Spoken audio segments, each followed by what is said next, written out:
Perhutanan sosial merupakan model pengelolaan hutan di Indonesia yang memberikan hak pengelolaan hutan kepada kelompok masyarakat atau desa. Ada 5 skema perhutanan sosial yang ada di Indonesia, meliputi hutan kemasyarakatan atau yang sering disebut HKM, kemudian hutan tanaman rakyat atau HTR, hutan desa, hutan adat, dan kemitraan. Nah, kalau yang di Gunung Kidul sekarang sedang panen ini adalah skema hutan kemasyarakatan atau HKM.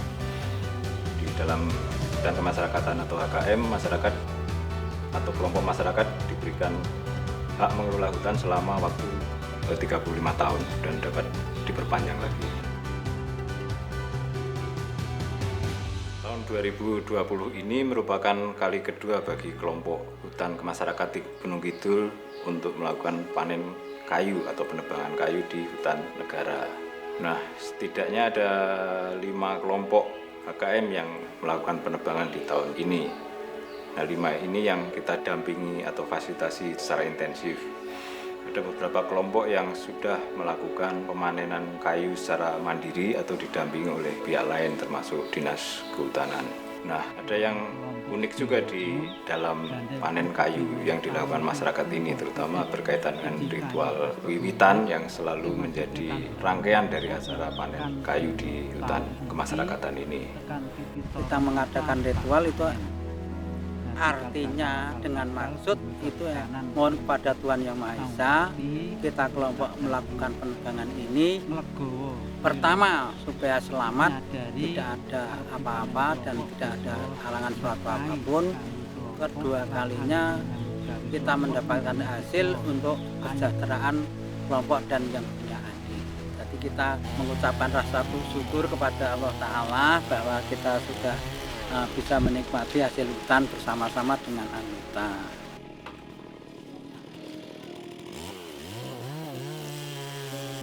Ya, perkenalkan saya Surati dari HKM Setio Makmur. Saya di sini sebagai operator atau administrasi di HKM Setio Makmur untuk operator penebangannya gitu.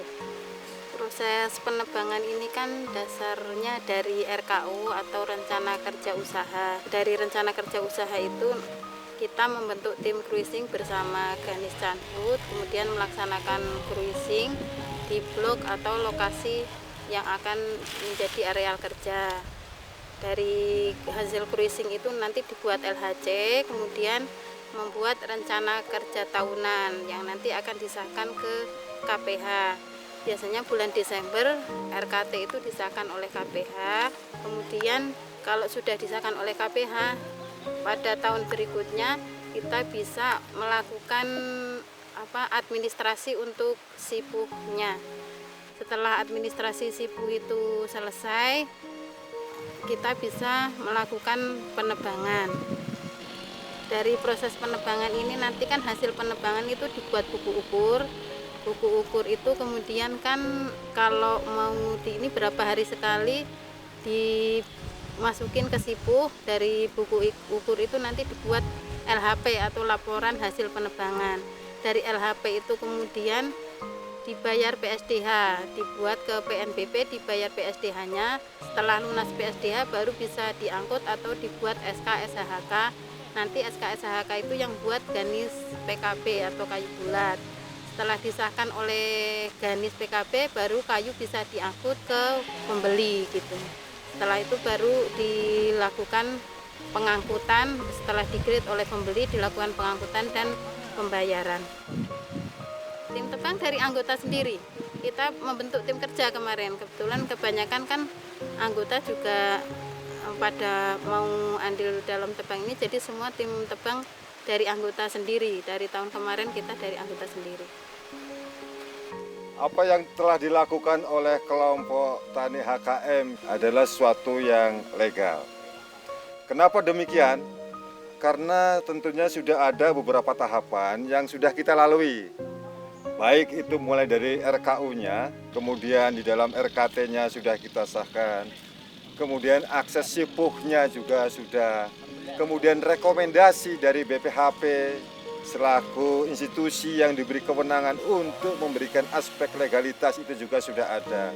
Sehingga aktivitas yang kita lakukan di sini pada HKM ini merupakan kegiatan produksi hasil hutan kayu yang legal. Tantangan besar dalam panen kayu di hutan kemasyarakatan ini adalah pada rumit dan panjangnya prosedur penatausahaan hasil hutan kayu, di mana masyarakat harus menempuh prosedur-prosedur yang cukup rumit yang biasa dilakukan oleh perusahaan-perusahaan besar di HPH. Saat ini perhutanan sosial termasuk di dalamnya hutan kemasyarakatan diatur melalui Peraturan Menteri Kehutanan dan Lingkungan Hidup Nomor P83 Tahun 2016.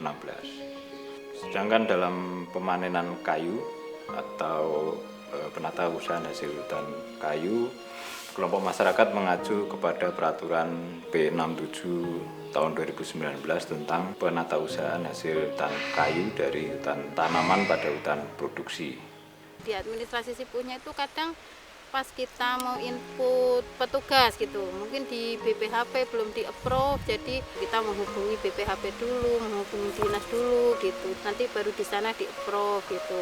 Atau pada saat kita input nanti harus menghubungi admin pusat gitu, untuk kalau ada kekurangan yang di Sipuhnya yang kita tidak bisa input harus berhenti dulu menghubungi admin pusat, nanti kan kalau sudah dibenerin admin baru bisa lanjut gitu.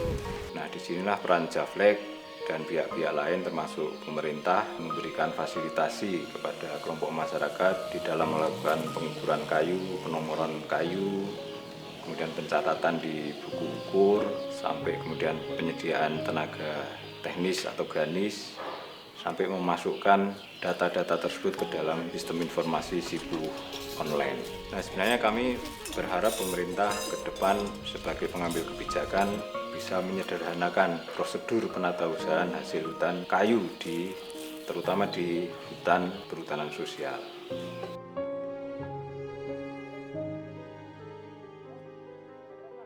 Jadi kita tugasnya sebagai kelompok itu sebetulnya nggak terhenti ketika kita sudah memanfaatkan hasil hutannya. Jadi kita kan mendapatkan izin di BPT itu di tahun 2007 sampai 35 tahun itu kan berarti kan 2042 itu kan kita masih jauh nih Mas, masih 22 tahun lagi kita. Tugas kita sebagai kelompok itu nggak hanya terhenti sampai pemanfaatan hasil hutan atau pemanenan. Kita harus bisa memberikan kelanjutan ketika kita habis memanen, kita konsekuensinya harus menanam. Jadi habis panen ya harus kita tanam. Tetapi untuk yang kami alami ini walaupun tidak menanam, kami bisa memanfaatkan terubusan. Jadi ketika pohon itu kita tebang, selang beberapa bulan itu akan terubus, keluar terubusan. Nah di situ terubusan itu bisa kita pelihara dengan tidak harus menanam kembali. Jadi kita pelihara terubusan yang sudah ada di situ, nanti akan mengurangi biaya yang harus kita keluarkan. Jadi sudah menjadi suatu keharusan antara kelompok tani HKM dengan KPH. Kita bersama-sama dalam rangka membangun sumber daya hutan ini, kita kelola menjadi pengelolaan hutan yang lestari. Panen kayu pada areal hutan kemasyarakatan ini merupakan bukti nyata bahwa masyarakat mampu melakukan pengelolaan hutan secara lestari. Tentu saja masyarakat atau kelompok masyarakat perlu juga diedukasi atau diberdayakan terlebih dahulu. Pemberian izin hutan kemasyarakatan selama 35 tahun merupakan kunci utama di dalam pendekatan pemberdayaan kepada masyarakat. Bagaimana izin ini telah memberikan kuasa kepada masyarakat untuk melakukan pengaturan hutan, yang ini kemudian memberikan rasa percaya diri dan rasa memiliki masyarakat terhadap hutan, dan kemudian mengatur hutannya, termasuk mengatur kelompoknya di dalam mengelola hutan. Ini merupakan sesuatu yang sangat penting bagi masyarakat di dalam melakukan pemberdayaan. Apabila masyarakat itu dikasih kepercayaan untuk mengelola hutan, kalau kita diedukasi sebenarnya kita mampu untuk mengelola hutan, untuk memberdayakan hutan ini untuk kepentingan masyarakat dan untuk peningkatan kehidupan masyarakat.